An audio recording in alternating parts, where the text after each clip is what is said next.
Hello hi എല്ലാവർക്കും നമസ്കാരം. ഇന്നിവിടെ ഞാൻ ഉണ്ടാക്കാൻ പോകുന്നത് പാലടയാണ് കേട്ടോ. അതിനായിട്ട് ഞാനിവിടെ 1 കപ്പ് റൈസ് അടയാണ് എടുത്തിരിക്കുന്നത്. നല്ലോണം കഴുകിയെടുത്ത അട നമ്മൾ 2 കപ്പ് തിളച്ച വെള്ളത്തിലേക്ക് ഇട്ട് കൊടുത്ത് 15 മിനിറ്റ് കുതിർക്കാൻ വയ്ക്കുക. ആ സമയം നമ്മളൊരു പാത്രത്തിലോട്ട് 7 കപ്പ് പാൽ ഒഴിച്ച് കൊടുക്കുക. പാലൊന്ന് ചൂടാകുന്നത് വരെ മീഡിയം ഫ്ലെയിമിൽ നല്ലോണം ഇളക്കുക. അതിലോട്ട് അട ചേർത്ത് കൊടുക്കുക.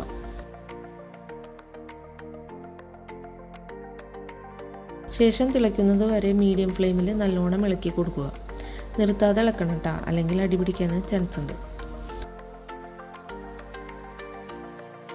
അട ഒന്ന് മൃദുവാകുന്നത് വരെ നല്ലോണം ഇളക്കി മീഡിയം ഫ്ലെയിമിൽ തന്നെ പാചകം ചെയ്യണം.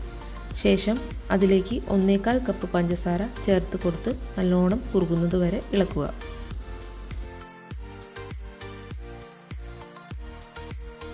ഇപ്പോൾ നമ്മുടെ പായസം പാകമായി വന്നിട്ടുണ്ട് കേട്ടോ. ഇനി ഇതിലോട്ട് ഒരു ബ്രൗൺ കളർ കിട്ടാനായിട്ട് ഒരു ചെറിയ പാത്രം അടുപ്പത്തോട്ട് വെച്ച് ലോ ഫ്ലെയിമിൽ ചൂടാക്കുക.